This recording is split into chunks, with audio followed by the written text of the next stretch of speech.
So begin the first video in the breakdown series that isn't boss related, but dungeon related instead. I'm going to take a closer look at the dungeons from the Legend of Zelda on the NES and break them down. I hope you're prepared to visit these dank underground structures. We will begin with the dungeons of the first quest. Dungeon 1. Right off the bat, you are treated to a locked door. There is a neat little glitch in which you leave and re-enter the dungeon to unlock the door without using a key. I guess this is why this is the only dungeon that starts with a locked door from the entrance. If you head left, you are treated to a swarm of bats named keys. Here you can find a key after eliminating them all, and if you head right from the start, you are up against a group of stall foes, with one carrying a key in its chest. Head north from the start and you are treated to more Stallfoes Knights. This dungeon has several bombable walls you can bomb open to skip rooms and save up on keys. This dungeon holds two important items for you, and that is the bow and the boomerang. One thing to watch out for in this dungeon are the wall masters in the room before the boss. The bow is acquired in the northwestern section, and you find the boomerang on the way towards the boss room by eliminating all the 3 orange Goria in there. Overall, this is a pretty good starting dungeon that teaches you the basics of the dungeons while giving you a fair challenge. This dungeon is light blue, and I will list the dungeon colors even if some of them share the same colors. Dungeon 2. This dungeon is deep blue, or maybe it's a bluish purple. Anyhow, in this dungeon you will run into a lot of ropes, and I don't mean actual rope, but the snake enemies, which are called rope. Anyhow, this dungeon is all about moving forward, or rather upwards, as you climb your way towards the boss room. There are plenty of bombable walls here, and don't worry about unlocking any of the locked doors, as you can get to all rooms in the dungeon without spending any keys, just bombs. You can upgrade your boomerang into the medical boomerang in this dungeon by killing the 3 blue Goria in the room with 4 fireball cannons in each corner. This can be a tough dungeon to new players, especially if you're trying to get the medical boomerang, as it can be difficult to take down the enemies while avoiding the boomerangs as well as the fireballs flying towards you. Other than that, the dungeon is fun and offers you 2 different ways parallel to each other to travel through. In this dungeon, you'll find 1 more key than there are locked doors, so you will always leave with 1 more key even if you spend them all on locked doors. Dungeon 3. Dungeon 3 has an interesting design that might be more controversial in the West than it is in the East. Considering Nintendo of America's stand on not having any religious symbols included, it's surprising that this dungeon didn't get redesigned, as it symbolizes an Eastern religious symbol that carries controversial weight in the West. But that is neither here and there, but figured it would be worth mentioning to some degree. This dungeon is light green in color. Here we'll encounter the soul enemies that either drop you 5 rupees if eliminated with a silver sword, or split into 2 gel when struck with a wooden sword. This dungeon introduces one of the game's tougher enemies, the Dark Nut, and there are plenty of them in this dungeon. Here we have to learn how to maneuver around the Dark Nuts in each room to strike them from the side or behind to deal damage. You want to make it to the lower left where you find the raft, which is this dungeon's dungeon item. Then you want to make it to the upper right to face off the boss and get the Triforce Shard. Ironically, you can bomb your way into the boss room in this dungeon. In this dungeon you really only need to use 1 key, and that is to reach the dungeon item, as the boss room can be reached by bombing walls yet again. This dungeon is an even bigger step up in difficulty thanks to the Dark Nuts, but also because of the boss that can be pretty challenging. Overall, it's one of the most enjoyable dungeons in this game. Dungeon 4. Dungeon 4 lies on an island only reachable with a raft. In map design, I find that this dungeon looks like a snake with its mouth open. It has a gold or yellowish color to it. In this dungeon, you have a few things to watch out for. The wire, which splits into 2 red keys when struck down. Likes, which eats your medical shield if they start to snack on you. There are also water that blocks your progress until you find the dungeon item, which is the ladder that can take you over rivers. You find a ladder in the middle section of the dungeon to the furthest right. Other than that, you have the dark rooms to watch out for, which you need to lit with a candle to be able to see anything besides the enemies in them. You also have to look out for the white bubbles. Getting hit by one of them makes you unable to use the sword for a few seconds, which leaves you open for attacks. You will run into the boss creatures of Dungeon 3 here as well, but near it, inside the snake's eye, a treasure lie only reachable bombing the walls next to it.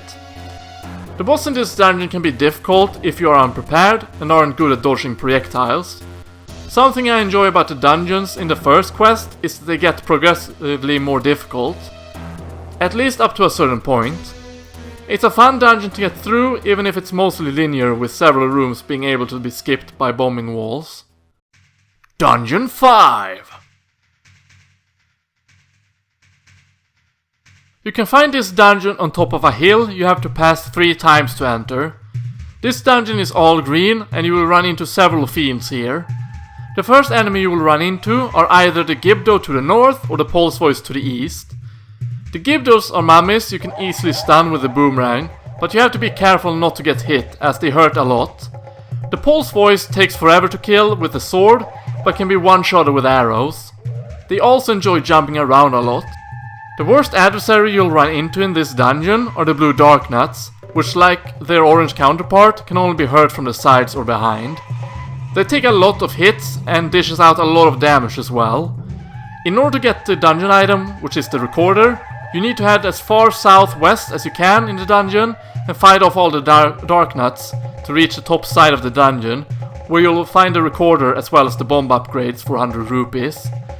This dungeon looks like a monster's head, or one of the Gibdos from the side, I suppose. This dungeon is somewhat challenging, but it's overall fun. The dungeon item is required to kill the boss though. Dungeon 6. Welcome to hell, because dungeon number 6 is literally hell. Thank the makers you can do the dungeons in any order, because I normally do this dungeon last. You can find it near the graveyard and never enter this dungeon without the magical sword and the red health potion, because you will die a lot without them. Also bring several spare keys with you into this dungeon. This dungeon introduces the Wizrobes, mages that attack from a distance, and this dungeon introduces both kinds. The orange ones that teleport to attack you with magic from a distance, and the blue Wizrobes that move around the room unpredictably and turn itself invisible so you can't harm them. They damage you a lot by either impact or by magic, and they can strike you at any time. They are likely to kill you a lot, and they show up often in this dungeon alongside the shield-eating like-likes that eat your magical protective shield, which is helpful to have in this dungeon. The dungeon itself is mostly linear and forces you to combat the blue Wizrobes most of the time. You can only get 3 keys in this dungeon, but several locked doors can be skipped, except the first one to the left at the start and the one before the boss room. This dungeon holds a magic wand and rock the same golden collar from dungeon 4. This dungeon also looks like a gnarly monster with his tongue out. The map design, I mean. If you beat this dungeon, the other remaining dungeons besides last won't be any problems for you, as this is the hardest dungeon in the first quest, with the exception of the final dungeon. Dungeon 7. This dungeon is a complete joke. It's one of the game's easiest dungeon, as it's filled with easy to defeat enemies besides a few of the easier boss creatures. You can find this dungeon by playing the recorder near a lake in the forest, where it drains the lake revealing the dungeon. This dungeon sports the same green as dungeon 5. So in this dungeon you need to bring the meat with you because it has an NPC that won't let you pass unless you feed it first. The famous Grumble Grumble NPC in fact. Other than that, the dungeon is pretty open and you have multiple options to traverse the rooms. You can find the second and last bomb upgrade in this dungeon, and the dungeon item you find is the red candle, which you find in the eye of the lizard beast this dungeon looks like. This dungeon, despite being easy, is rather fun to play through, and it's a nice breather from Dungeon 6 Hellscape. If it wasn't for the recorder, I'd bet this was supposed to be an early game dungeon. Dungeon 8. Dungeon 8 is grey in color, but don't let that fool you, because it holds more secrets than you think. You can find this dungeon by burning a single bush in the middle of a pathway. Dungeon 8 is interesting to say the least. It holds some powerful boss monsters as obstacles fairly early in the dungeon. Never enter this dungeon without bombs, because there are bombable walls that are required to find in order to beat this dungeon. If you head straight left at the beginning, you will find a mixture of orange and blue dark nuts guarding this dungeon's first dungeon item, the magic book alongside Gibdos and Bubbles. You must bomb your way through a wall to the north in the northern room from the entrance to reveal the middle section of the dungeon. Here you will find the stairs leading to the boss room, which you also need to reveal with bombing the walls, but you will also have to bomb the northern wall in the room before the one that leads to the boss section in order to find the dungeon map, as well as the second dungeon item, the master key. This dungeon can be quite challenging thanks to the rooms with a lot of blue dark nuts, the boss creatures, or the fact that some locations are flat out hidden behind bombable walls. Overall, despite it being somewhat challenging, it's a fun dungeon and one of my favorites in this game. I have no idea what it's supposed to look like though, but it kind of looks like a ship. Dungeon 9. Welcome to Die! This is the final dungeon and it rocks the same grey color as the 8th dungeon. You can find this dungeon at Spectacle Rock at Death Mountain by bombing one wall. Dungeon 9 is a maze full of traps, bombable walls that you need to bomb in order to progress, as well as plenty of stairs and dead ends, forcing you to go back through rooms you already have gone through. The most vicious monsters and enemies can be found in this dungeon, like the Wistrobes, as well as a few boss monsters only found here. This dungeon looks like a skull, and Princess Zelda can be found in the left eye. This dungeon holds two important items as well: the red ring that will help you survive through this spiraling maze, and the silver arrows required to beat the game. The red ring can be found above the right ear, and the silver arrow is found in the left ear. This is the most challenging dungeon in the first quest, and for good reason, since it's the last dungeon. Your best bet for survival is bringing the red potion with you. Once you learn the ins and outs of this dungeon, it can be easier, but overall it's the toughest one.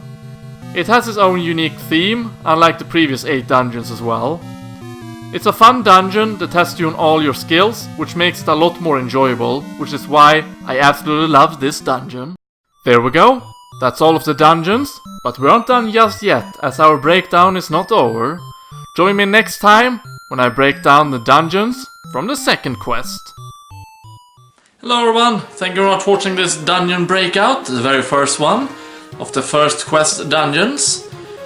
Might be a small change, the boss breakdown might come before the second part of the dungeon breakdown, we'll see what I prepare for that. But, thank you very much for watching. If you enjoyed, join the Frog Squad by pressing the frog up here, to my right. Otherwise, check out other videos up here, or master playlist down here. Thank you for watching everyone, stay froggy, and I shall see you next time. Take care everybody.